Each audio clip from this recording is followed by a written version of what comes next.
अस्सलाम वालेकुम, मेरा नाम ताहिर अली है और मेरे यूट्यूब चैनल का नाम ज़ुबार है और मैं इस चैनल पे उर्दू शिखात अपलोड करता हूँ और मेरे चैनल को सब्सक्राइब करना ना भूलिएगा। बिस्मिल्लाहिर्रहमानिर्रहीम। अस्सलाम वालेकुम दोस्तों, उम्मीद है आप लोग ठीक होंगे और आप लोगों की ज़िंदगी खुशियों के साथ गुजरी होगी। तो आप लोगों को मज़ीद ये चलता हूँ, ये इसम बलिहाज बनावट है और इसम बलिहाज बनावट इनकी कितनी किस्में हैं और ये कितनी किस्में बनती हैं। तो ये 3 किस्में बनती है और सबसे पहली जो किस्म है वो जामिद है और दूसरी जो किस्म है वो मुश्तक है और जो तीसरी किस्म है वो मज़दर है। तो यहाँ पे मतलब ये नहीं है, मैंने लिखा नहीं है। जो पहली किस्म है वो जामिद है और दूसरी किस्म क्या है, दूसरी किस्म मज़दर है और तीसरी किस्म फिर क्या है, वो मुश्तक है। तो ये मज़दर है और ये तीसरी किस्म ये है मुश्तक। तो इसी वजह से सबसे पहले आप लोगों को लिए चलता हूँ इसमें जामिद की तरफ।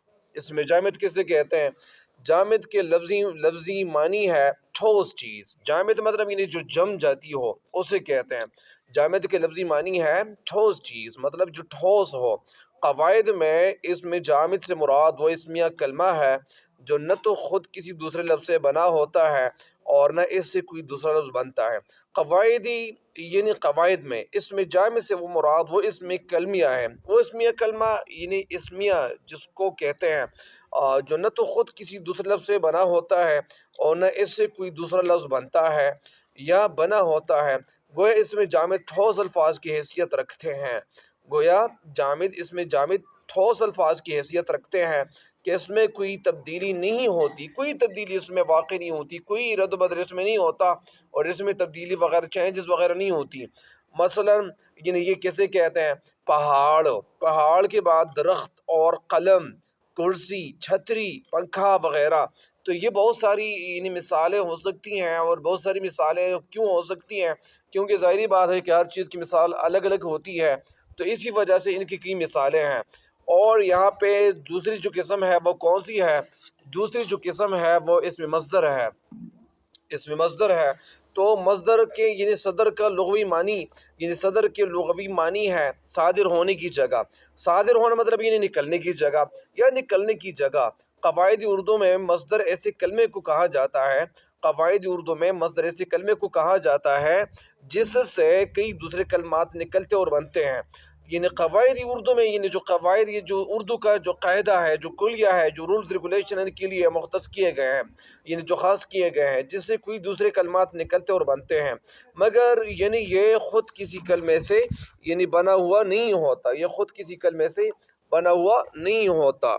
ये दूसरे कलमे से बने होते हैं लेकिन ये ख़ुद किसी कलमे से बना हुआ नहीं होता। और नीज़ इसमें मज़दर में किसी काम का करना या होना ज़माने की पाबंदी के बग़ैर पाया जाता है। नीज़ मतलब इसके साथ या इसके अलावा इसमें मज़दर में किसी काम का करना या होना ज़माने की पाबंदी के बग़ैर पाया जाता है। ज़माने की पाबंदी के बग़ैर पाबंदी के बग़ैर इसमें कोई पाबंदी वग़ैरह नहीं होती। ज़माना हालत की कोई पाबंदी नहीं होती। इसमें मज़दर में वक्त और ज़माने का तयन नहीं होता। इसमें मज़दर में ज़माने और वक्त का कोई तयन, कोई तक़र्रुर, कोई मुक़र्रर कोई चीज़ नहीं होती। मसलन जाना, दौड़ना, खेलना, लिखना, बैठना, सीखना, मारना, पकड़ना, सहना या सीना। तो ये सारे ये जो अल्फाज हैं तो ये इनकी मिसालों में ये आते हैं और ज़ाहिरी बात है कि इससे फ़ायदा ज़रूर उठाना चाहिए। तो इसको मतलब ये मज़दर के ज़ुमरे में आते हैं। साथ साथ इसके साथ जो और भी ज़ुमरे में आते हैं वो यहाँ पे भी मैंने लिखी हुई है ताकि ये जो तफसील है आपके ज़हन में बैठ जाए कि इसकी तफसील क्या होनी चाहिए। तो मज़ीद तफसील के लिए आप लोगों को लिए चलता हूँ। मज़दर ऐसा इसम है, मज़दर ऐसा इसम है जिससे दूसरे फ़ेल तो बन सकते हैं। मज़दर ऐसा इसम है जिससे दूसरे फ़ेल तो बन सकते हैं। फ़ेल किसे कहते हैं? फ़ेल जो मतलब फ़ेल जो कोई काम करने वाला होता है उसे कोई काम उसे फ़ेल कहते हैं, लेकिन वो किसी के फ़ेल से नहीं बनता। वो किसी फ़ेल से नहीं बनता। मज़दर में किसी काम का करना या होना तो ज़ाहिर होता है। मज़दर में किसी काम का करना या होना तो ज़ाहिर होता है।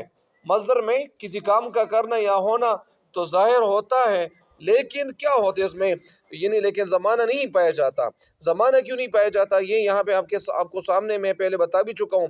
मज़दर की अलामत उर्दू में यह है कि इसके आखिर में ना होना یعنی نہ ہوتا یا ضرور آتا ہے، مطلب ظاہری بات ہے کہ وہ لفظ جس کے آخر میں نہ ہو اسے مصدر کہتے ہیں۔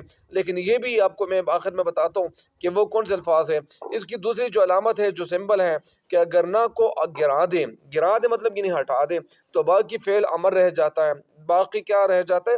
فعل امر۔ فعل امر کے حوالے سے بھی انشاءاللہ میں پھر آپ کو بتاؤں گا کہ فعل امر کسے کہتے ہیں۔ وہ جس میں آپ کو حکم دیا جاتا ہے اسے فعل امر کہتے ہیں، جیسے کرنا سے کرو، لکھنا سے لکھ، مطلب یہ نہیں فعل امر رہ جاتا ہے۔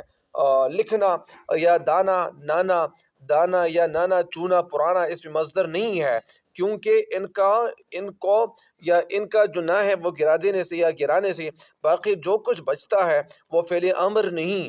تیسری علامت یہ ہے کہ مصدر مشدد نہیں ہوتا۔ مشدد مطلب یعنی اس کے اوپر کوئی شد نہیں ہوتی۔ مثلا گنا مصدر نہیں، اس لیے کہ اس پر تشدید ہے، مطلب یعنی وہ لفظ جس کے اوپر شد ہو وہ یعنی مصدر نہیں کہلایا جا سکتا۔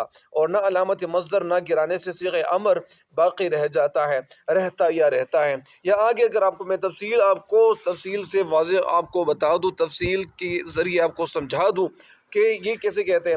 جس لفظ کے آخر میں ہمیشہ نہ آئے تو یہ مصدر کی علامت ہے، مگر اس بات کا خیال کیا جائے یا خیال رکھا جائے کہ کئی دوسرے الفاظ ایسے بھی ہیں جن کے آخر میں نہ آتا ہے، یعنی اس کے علاوہ اس کے ساتھ ساتھ دوسرے الفاظ بھی ہیں جو اس کے آخر میں نہ آتے ہیں مگر وہ مصدر نہیں ہوتا، مثلا یا وہ مصدر نہیں ہوتے۔